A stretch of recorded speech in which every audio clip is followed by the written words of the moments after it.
4 ফেব্রুয়ারি 2016, গভীর রাত। বাংলাদেশ ব্যাংকের সার্ভার রুমে তখন নিস্তব্ধ, অন্ধকার। কেউ টেরও পায়নি, অথচ বাংলাদেশের ইতিহাসের সব থেকে বড় ব্যাংক ডাকাতির ঘটনা ঘটে চলেছে। না ছুরি না বন্দুক, এই ডাকাতির অস্ত্র ছিল কোড আর কিবোর্ড। লক্ষ্য বাংলাদেশ ব্যাংকের কেন্দ্রীয় রিজার্ভ। তাদের পরিকল্পনা প্রায় $1 বিলিয়ন ডাকাতির। হ্যাঁ, ঠিকই শুনেছেন, $1 বিলিয়ন, যা বাংলাদেশি টাকায় প্রায় 12,000 কোটি টাকা। কিন্তু শেষ পর্যন্ত তারা কত টাকা ডাকাতি করতে সক্ষম হয়েছিল? এমন হাই লেভেল সিকিউরিটি তারা কিভাবে ভাঙলো? কারা ছিল এই ডাকাতির অন্তরালে এবং কিভাবে সেই টাকা দিয়ে পৌঁছালো ফিলিপাইনের জমকালো ক্যাসিনোতে? পুরো প্রক্রিয়াটি বুঝতে হলে এক দেশ থেকে আরেক দেশে ব্যাংকের মাধ্যমে টাকা পাঠানোর পদ্ধতিটি আমাদের বুঝতে হবে। আমি একটা এক্সাম্পল দিই। ধরুন, বাংলাদেশে অবস্থান করে নাইম, তার বন্ধু থাকে ইভান ফিলিপাইনের। এখন নাইমের ঢাকার একটি ব্যাংকে অ্যাকাউন্ট আছে, ইভানের ফিলিপাইনের একটি ব্যাংকে অ্যাকাউন্ট আছে। নাইম এ ব্যাংক থেকে বি ব্যাংকে টাকা পাঠাতে চায়। নাইম যখন এ ব্যাংকে যাবে, এ ব্যাংকে নির্দিষ্ট পরিমাণ অর্থ জমা করে বি ব্যাংকের অ্যাড্রেস দিয়ে চলে আসবে। দেয়ার ইজ হাই চান্স যে এ ব্যাংকের সাথে বি ব্যাংকের কোনো সম্পর্ক বা পূর্ব চুক্তি নেই।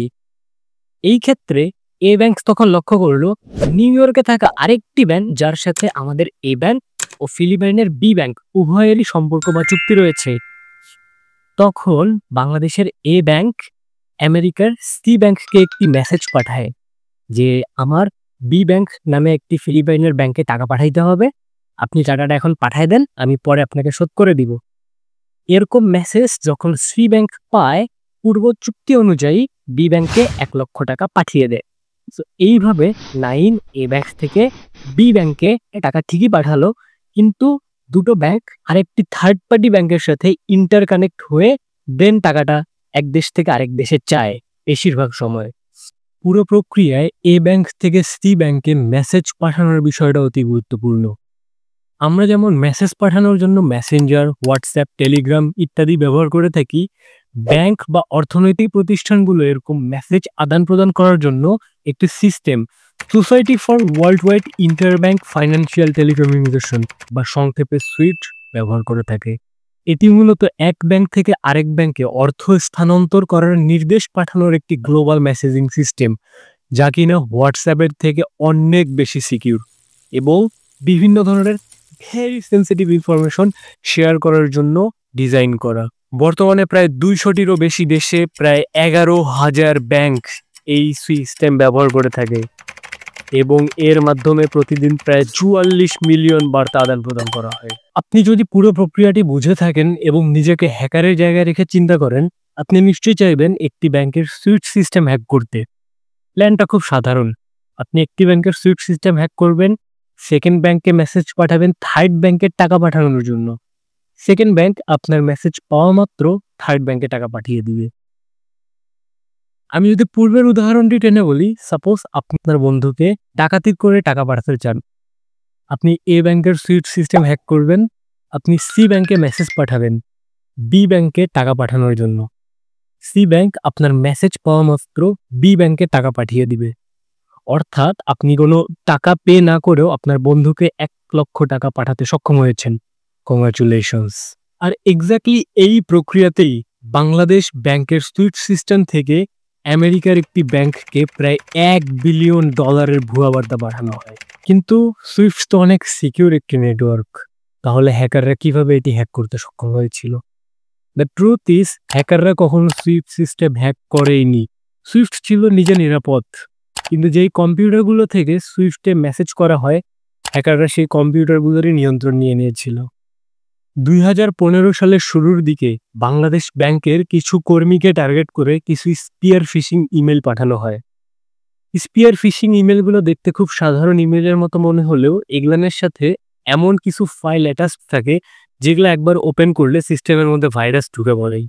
সেদিন অন্তত 3 জন বাংলাদেশ ব্যাংকের কর্মী সেসব স্পিয়ার ফিশিং ইমেল ওপেন করে এবং এখান থেকেই হ্যাকাররা বাংলাদেশ ব্যাংকে প্রথমবারের মতো এন্ট্রি করে। কিন্তু এখনও তারা সুইফট ব্যবহারকারী কম্পিউটারগুলোতে পৌঁছাতে পারেনি। হ্যাকাররা এক কম্পিউটার থেকে আরেক কম্পিউটারের মধ্যে লাফিয়ে যেতে থাকে এবং বাংলাদেশ ব্যাংকের কম্পিউটারগুলোর মধ্যে একটি নির্দিষ্ট অংশকে টার্গেট করে তারা কাস্টম মেড ম্যালওয়্যার ব্যবহার করে। এভাবে প্রায় 1 বছর বাংলাদেশ ব্যাংকের অভ্যন্তরে থেকে বাংলাদেশ ব্যাংকের সিস্টেমকে ভালো করে এক্সামাইন করে তারা শেষ পর্যন্ত পৌঁছে যায় সুইফট রুমে, যেখান থেকে সুইফট মেসেজ আদান প্রদান করা হয়। আচ্ছা, আমি যদি ছোট করে সুইফট রুম সম্পর্কে একবার বলে নেই। সুইফট রুম হচ্ছে বাংলাদেশ ব্যাংকের 10ম তলায় অবস্থিত একটি রুম। সেখানে সুইফট ব্যবহারকারী কম্পিউটার সমূহ এবং রয়েছে একটি স্বয়ংক্রিয় প্রিন্টার। সেই প্রিন্টারটার কাজ হচ্ছে সুইফটের মাধ্যমে আদান প্রদানকৃত সকল মেসেজ স্বয়ংক্রিয়ভাবে হার্ড কপি প্রিন্ট করা, যাতে করে কর্মকর্তারা স্বয়ং হাতে দেখে ডকুমেন্ট আরেকবার চেক করে নিতে পারে যে সুইফটের মাধ্যমে আদান প্রদানকৃত মেসেজগুলো অথেন্টিক কি না। হ্যাকাররা প্রায় 1 বছর বাংলাদেশ ব্যাংকের অভ্যন্তরীণ কার্যপ্রণালী পর্যবেক্ষণ করার পরে চূড়ান্ত পরিকল্পনা করে এবং এই পরিকল্পনায় তারা বেছে নেয় বাংলাদেশ ব্যাংক ও Federal Bank of New York, সংক্ষেপে ফেড। তারা খুব স্মার্টলি বাংলাদেশ সময় বৃহস্পতিবার সন্ধ্যার পর সময়টি বেছে নেয়, কারণ এরপর 2 দিন শুক্র ও শনিবার বাংলাদেশ ব্যাংক ছুটি এবং তারপরের 2 দিন অর্থাৎ শনি ও রবিবার আমেরিকার ফেড সাপ্তাহিক ছুটি। তো এই 2 ব্যাংকের ছুটির ব্যবধান অর্থাৎ 3 দিন একটা এক্সট্রা সময় পায় চুরিকৃত অর্থ এক দেশ থেকে আরেক দেশে ট্রান্সফার করার জন্য। 4 ফেব্রুয়ারি 2016 বৃহস্পতিবার রাতের দিকে হ্যাকাররা পরিকল্পনা অনুযায়ী বাংলাদেশ ব্যাংকের সুইফট রুমের স্বয়ংক্রিয় প্রিন্টারটি হ্যাক করে এর কার্যকারিতা নষ্ট করে দেয়। এরপর রাতারাতি আমেরিকান নিউ ইয়র্কে অবস্থিত ফেডারেল রিজার্ভ ব্যাংকে 35টি আলাদা আলাদা মেসেজ পাঠানো হয়, যেখানে মোট $951 মিলিয়ন ট্রান্সফার চাওয়া হয় বিশ্বের বিভিন্ন দেশের বিভিন্ন ব্যাংক অ্যাকাউন্টে। প্রিন্টার নষ্ট থাকার কারণে সুইফটে আদান প্রদানকৃত মেসেজের একটিও স্বয়ংক্রিয় প্রিন্টার প্রিন্ট করেনি, ফলে ব্যাংকের কেউই বুঝতে পারেনি ভিতরে এত কিছু ঘটে যাচ্ছে। কিন্তু আমেরিকার ফেডারেল রিজার্ভ ব্যাংক মেসেজগুলোকে শুরু থেকেই সন্দেহের চোখে দেখে। এর প্রধানত কারণ ছিল 4টি। 1 নম্বর, লেনদেনের পরিমাণ ছিল অস্বাভাবিকভাবে বেশি। 2 নম্বর, সে সময় জুপিটার নামের একটি ইরানি জাহাজের উপর মার্কিন নিষেধাজ্ঞা ছিল এবং একটি সুইফট মেসেজের ব্যাংকের ঠিকানায় জুপিটার স্ট্রিট লেখা, এটি ফেডারেল ব্যাংক অফ নিউ ইয়র্কের কাছে একটি রেড অ্যালার্ট হয়ে দাঁড়ায়। 3 নম্বর, যেসব ব্যাংকে টাকা পাঠানোর কথা উল্লেখ ছিল সেসব ব্যাংকের অধিকাংশই ছিল ব্ল্যাকলিস্টেড বা সন্দেহজনক এলাকায়। 4 নম্বর, আর সবচেয়ে মজার বিষয় হচ্ছে বানান ভুল। তারা সুইফটের একটি মেসেজে ফাউন্ডেশনের বদলে লিখেছিল ফান্ডেশন বানান। আর এই সব বিষয় দেখে ফেক 35টির মধ্যে 30টি সুইফট মেসেজই বাতিল করে দেয় এবং মাত্র 5টি সুইফট মেসেজ অ্যাপ্রুভ করে। এখান থেকে প্রমাণিত আজকাল চুরি করতে গেলেও গ্রামার জানতে হয়। So those who wants to be peace in life take grammar very seriously. Jokes apart. কিন্তু বাকি যে 5টি সুইফট মেসেজ অ্যাপ্রুভ করা হয়েছিল, এই 5টি মেসেজের মূল্য ছিল প্রায় $101 মিলিয়ন, যা বাংলাদেশি টাকায় প্রায় 1200 কোটি টাকা। এই 1200 কোটি টাকার মধ্যে $20 মিলিয়ন গেছিল শ্রীলঙ্কার একটি ব্যাংকে। সেখানেও সন্দেহের বশে সেই $20 মিলিয়ন শ্রীলঙ্কার সেই ব্যাংকেই ফ্রিজ করে দেওয়া হয় এবং পরবর্তীতে তা পুরোটাই বাংলাদেশের ফেরত চলে আসে। কিন্তু বাকি 81 মিলিয়ন চলে যায় ফিলিপাইনের একটি ব্যাংকের 4টি ব্যক্তিগত অ্যাকাউন্টে। সেসব অ্যাকাউন্ট এই অ্যাটাকের কিছুদিন পূর্বেই খুলে রাখা হয়েছিল ও সে 4টি অ্যাকাউন্ট থেকে বিভিন্ন ধরনের ফরেক্স ব্রোকার ও মানি এক্সচেঞ্জের কোম্পানির মাধ্যমে সেসব টাকা ক্যাসিনোর মধ্যে চলে যায়।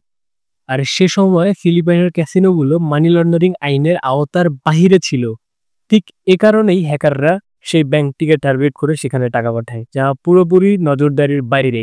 কিন্তু এ অর্থের একটি বিশাল পরিমাণ অঙ্ক ফেরত দিয়েছিলেন একজন ব্যবসায়ী কিম অং। তিনি স্বীকার করেছিলেন এ অর্থের একটি অংশ তিনি পেয়েছিলেন এবং শেষ পর্যন্ত $18 মিলিয়ন তিনি ফিলিপাইনের সরকারের হাতে সাব্যস্ত করেন, যা পরবর্তীতে বাংলাদেশে ফেরত আসে। এই ঘটনার তদন্তে উঠে আসে উত্তর কোরিয়ার কুখ্যাত হ্যাকার দল লেজার্স গ্রুপের নাম। এই গ্রুপ এর পূর্বে সোনি পিকচার্সের হ্যাকিংয়ের সাথেও যুক্ত ছিল। আমেরিকার তদন্ত সংস্থা এসবিআই এবং বিভিন্ন সাইবার সিকিউরিটি ফার্ম এটি নিশ্চিত করেছে যে ধরনের ম্যালওয়্যার এবং কৌশল ব্যবহার করেছে তা পুরোপুরিভাবে মিলে যায় পূর্বের সোনি পিকচার্স অ্যাটাকের সাথে। এমনকি এই গ্রুপের সদস্য পার্ক জিনের বিরুদ্ধেও অভিযোগ আনা হয়েছিল। হ্যাকারদের কাজ এতটা সহজ হওয়ার অন্যতম একটি কারণ ছিল বাংলাদেশ ব্যাংকে দুর্বলতা। বাংলাদেশ ব্যাংকের কম্পিউটার সিস্টেমে উপযুক্ত নিরাপত্তার অভাব। সুইফট সংযুক্ত কম্পিউটারগুলোনে ছিল না কোনো ফায়ারওয়াল, না ছিল কোনো মাল্টি অথেন্টিকেশন ফ্যাক্টর এবং ইন্টারনেটের সাথে সরাসরি কানেক্টেড। যে কোনো আন্তর্জাতিক ব্যাংকিং স্ট্যান্ডার্ডের সাথে এটি ছিল একেবারে নিম্ন স্তরের। এমনকি ম্যালওয়্যার প্রবেশের বহুদিন পর্যন্ত বাংলাদেশ ব্যাংকের কোনো কর্মকর্তা কর্মচারী কেউই এ সম্পর্কে অবগতই ছিল না। এই ঘটনার পরে সুইফট গ্লোবালি ওদের নিরাপত্তা নীতিমালা শক্ত করে এবং চালু করে customer security service. Bangladesh bank চালু করে সাইবার সিকিউরিটি ইউনিট, যদি অনেক সময় লেগে যায়। বিভিন্ন ব্যাংক কর্মীদের ট্রেনিং, মাল্টিলেয়ার অথেন্টিকেশন, সেন্সিটিভ সিস্টেমে নিয়ন্ত্রিত প্রবেশাধিকার চালু করা হয়। বাংলাদেশ ব্যাংকের এই ঘটনা দেখিয়েছে ভবিষ্যতের যুদ্ধ হবে কিবোর্ড দিয়ে। আজকে তারা কিবোর্ড দিয়ে কোটি কোটি ডলার নিয়ে যেতে পারে, আগামীকাল যদি তারা সরকারি তথ্য, বিদ্যুৎ খাত, স্বাস্থ্যসেবায় হামলা চালায়। সাইবার সিকিউরিটি এখন শুধুমাত্র একটি সাবজেক্ট নয়, এটি একটি জাতীয় নিরাপত্তা।